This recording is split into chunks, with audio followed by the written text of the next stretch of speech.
Week 1 of the NFL season is finally here, and the New York Giants' first task is going to Washington and trying to beat up on their little brothers in the division. The Commanders have had a lot of recent success, recently going to the NFC Championship game and sweeping the New York Giants for what seems like a once-in-a-lifetime thing. Will Washington sweep the New York Giants in back-to-back years for the first time in 50 years? Let's talk about it.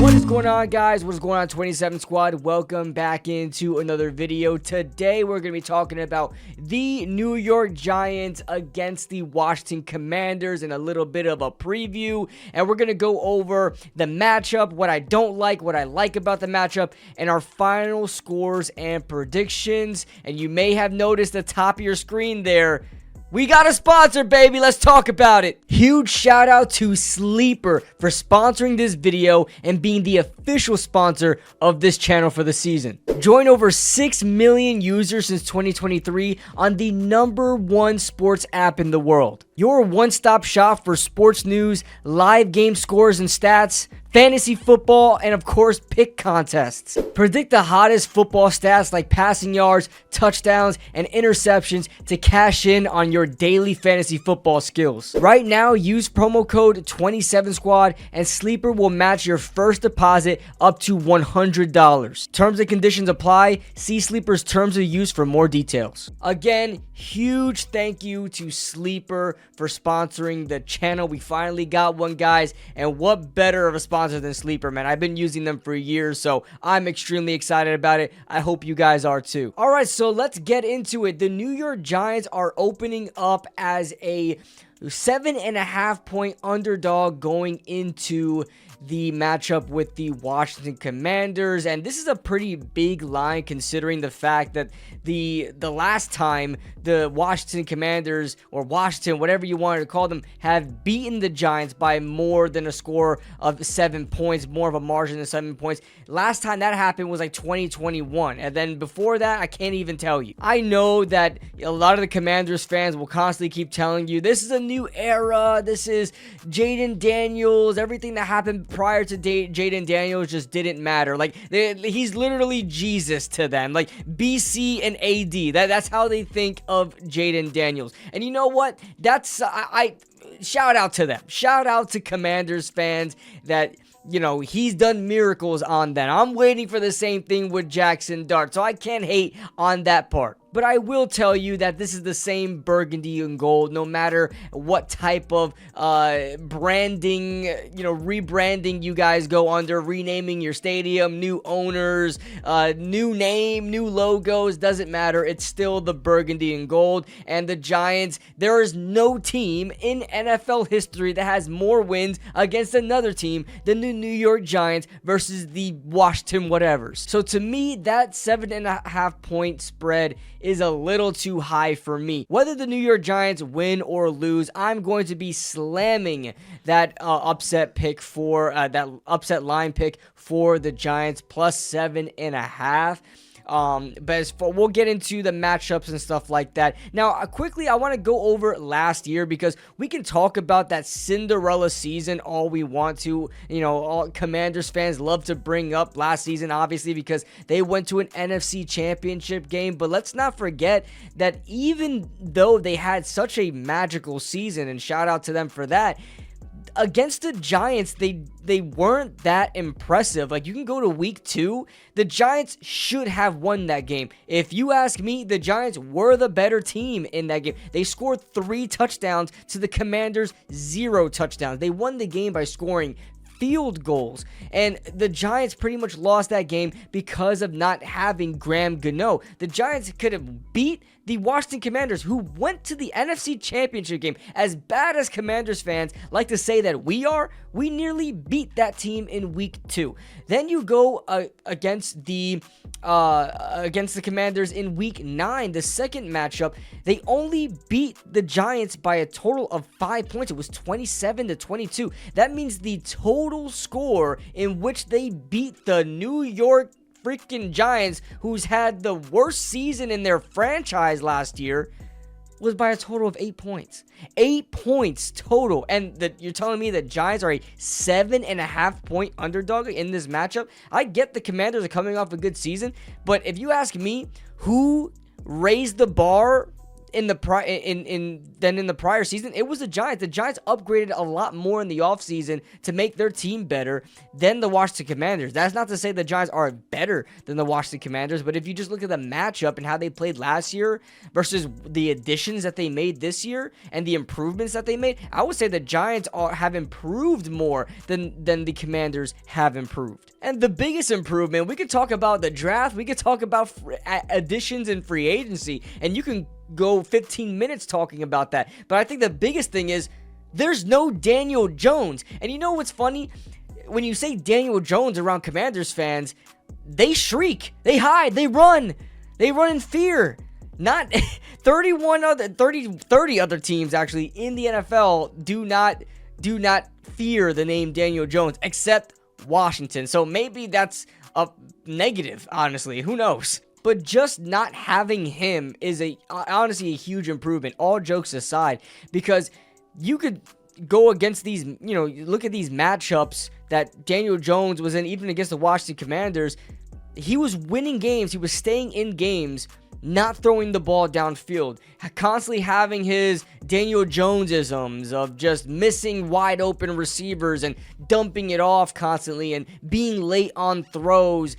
All this stuff, and we were still winning games. Now that we don't have Daniel Jones, it's a lot more refreshing. I know everybody likes to laugh that the Giants have a washed up quote unquote Russell Wilson.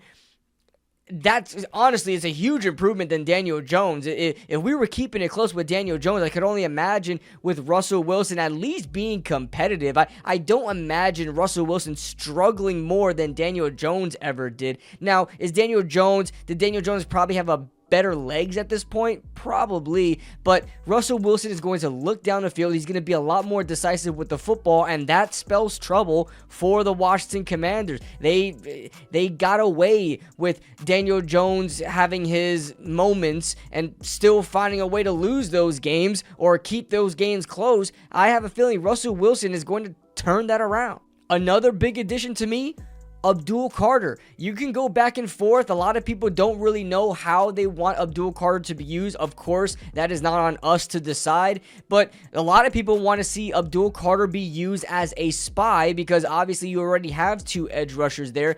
Using Abdul Carter as a spy against Jaden Daniels, you could talk about a lot of Commanders fans, were annoyed with Micah Parsons because Micah Parsons was like a guy to keep up with Jaden Daniels running all over the field. Abdul Carter is literally Micah Parsons, honestly. That's another player that Jaden Daniels has not played against when it comes to the New York Giants. It's a player like Micah Parsons in Abdul Carter. The fact that the Giants don't necessarily need him on the edge makes him that much more dangerous because he's not limited to just being on the edge. He's going to play that, but he's also going to be an off-ball linebacker blitzing from the A-gap and flushing Jaden Daniels out the pocket, or even just spying him in general. You can turn back to college film of Abdul Carter being a spy. He seems pretty damn good at it. Now, as far as the trenches goes offensively for both teams, the Commanders have revamped their offensive line. They traded for Laramie Tunsil. They drafted the tackle out of Oregon in Josh Connerly, and they did I believe they did a little bit on the interior. Well, they moved Brandon Coleman, who was already supposed to be a guard, from left tackle to the interior, back where he belongs. So that's I guess you could say an upgrade. So their offensive line did get, I would say, significantly stronger. Now, the offensive line for the Giants kind of got stronger just by meaning they're bringing back all of the starting players that they had last year, that they are fully healthy, besides Andrew Thomas. If Andrew Thomas doesn't play, I'll be the first one to say that is a problem, okay? It's not no Andrew Thomas, no problem, because not only is Andrew Thomas, I would say, healthy, when healthy, a top 3 tackle in the NFL, the Giants don't have much good depth after him, right? The Giants signed James Hudson from the Cleveland Browns in free agency, $6.5 or like $6 million a year, something crazy. He's terrible. I'd rather take my chances with Marcus Bowe at left tackle, but even so, Marcus Bowe is a 5th round rookie. You can't expect him to be a suitable replacement for Andrew Thomas, and we already know that Washington's front 7 are pretty potent. Now, I'm not going to go as far to say that they have a strong defense, because the Washington whatevers have always had a lot of names on defense, and especially in the front 7, they've never really amounted to much when it comes to the end of the season and you add up all the stats. They've never really amounted to much, so I'm not going to pay attention too much to the names. I know Dan Quinn is there and things are different because Dan Quinn is there, but I don't see that Washington defense stopping the Giants. It's just a thing with the NY and the blue and the red and white and blue is something about that just disregards anything that Washington has. And then you look at the run game for both teams.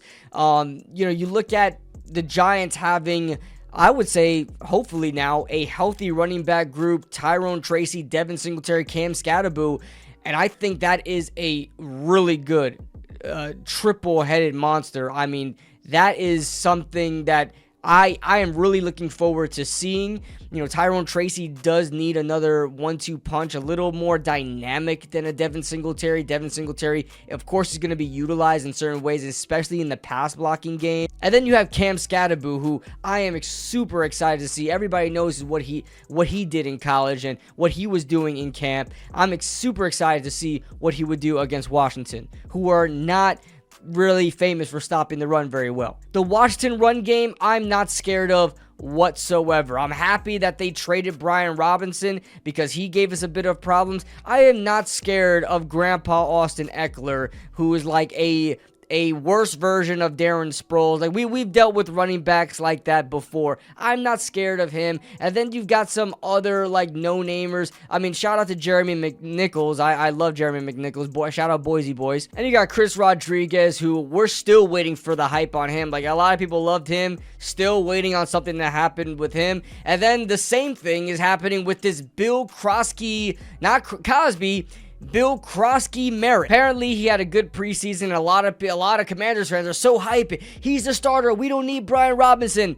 He's now listed at running back 4. And I know you can say, well, you don't have to pay attention to depth charts. Like, it's a running back by committee. Even more so. So you're telling me the guy we're supposed to be hyped for is going to get like 4 carries in this game. All right. Okay. I'll be honest with you. There is nothing that I fear on that offense. Forget about Deebo Samuel. Forget about Bill Krosky Merritt, whatever his name is. Forget about all those guys. I don't even care about Deebo Samuel and all that. The only 2 players I'm worried about on that team is Jaden Daniels and Terry McLaurin. That's pretty much it. And I'm hoping that Paulson Adebo follows him around and does his job against Scary Terry. And I think we'll be fine offensively. Now, we definitely need something for Jaden Daniels. He's no slouch. He's not going to be easy to I guess, contain. But I like my chances with Abdul Carter. Now, for the Giants offense, same thing. Russell Wilson and Malik Neighbors. Now, that's not a better duo than Jaden Daniels and Terry McLaurin, but I like Malik Neighbors more than Terry McLaurin. I like Malik Neighbors versus any defensive back they've got back there. Marshawn Lattimore is a shell of himself. He is not anything they thought they were getting. And now having Russell Wilson or even any other quarterback out there, Malik Neighbors is going to be unlocked. Gone are the days where Malik Neighbors is just catching flat routes and having to force him to get upfield with it. We are going to be airing the ball out. That means Malik Neighbors and Darius Slayton are going to be feasting downfield. We've gone so long talking about this matchup, we haven't even talked about the Giants' defense that much. Come on, that front 7. You can't not talk about that front 7. It's almost going to get tiring talking about that front 7. You're telling me that Tyler Biadasz is going to contain Dexter Lawrence? Oh, okay. What about Brian Burns matched up on whoever the hell you got lined up? The rookie Josh Connolly. Brian Burns on the rookie Josh Connolly. And then Kayvon Thibodeau on Laramie Tunsil. Laramie may win that. But I said this on RoundTable Sports when we were previewing this game, and a lot of people were talking crap about Kayvon Thibodeau. If Kayvon Thibodeau is your worst pass rusher on your D-line, you've got problems. You've got problems on the opposing side of the field. Kayvon Thibodeau is no slouch. If he's the worst player on your line, that's a good thing for whoever has Kayvon Thibodeau. Love the additions we have with Paulson Adebo and Javon Holland. I think they're going to play a key part as well. But I am worried about that rotation there they're getting with Deonte Banks and Cordell Flott. They still don't know who is the starter yet. I have a feeling the Giants are going to go after corner early in the draft next year or whatever the hell. Like, they still don't know what's going on there. But that's probably like a Deebo Samuel thing they'll have to worry about, you know. But we'll see what happens. I'm telling you right now, I'm confident in this game. I'm excited to see what's going to happen. I have a feeling that the Giants are going to go out there and punch Washington in the mouth, and they're not going to know what hit them. Washington's going to be riding high. It's a franchise that hasn't had success in a long time. The Commanders are like acting like the Commanders fans are acting like they are like the best thing in town because they had a great season. They're basking in it because they hadn't had that in like 30 years.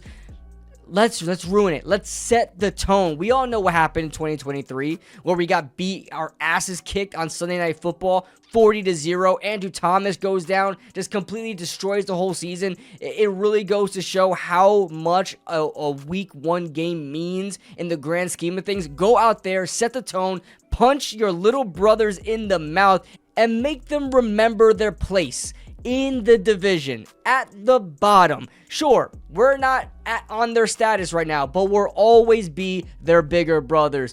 We'll always be the one to whoop that ass twice a year. So we need to get back to that, and I'm going to have the Giants winning 27-24. It's going to be a shock. It's going to be an upset. You guys know that I am not the type of person to just root for say my team is going to win just by saying it. You guys know that I am very unbiased when it comes to the sports picks because I started doing that before Giants content. I started picking games before Giants content. So I'm going to have the Giants winning this. Upset. Huge upset. Giants covering the spread and winning outright in week 1 against the Washington Commanders. That is the final score. Leave your thoughts in the comment section below, guys. Leave a like if you guys enjoyed. Subscribe if you're new to the channel. And we'll see you guys very, very soon. Shout out to Sleeper for sponsoring this video. See you guys later.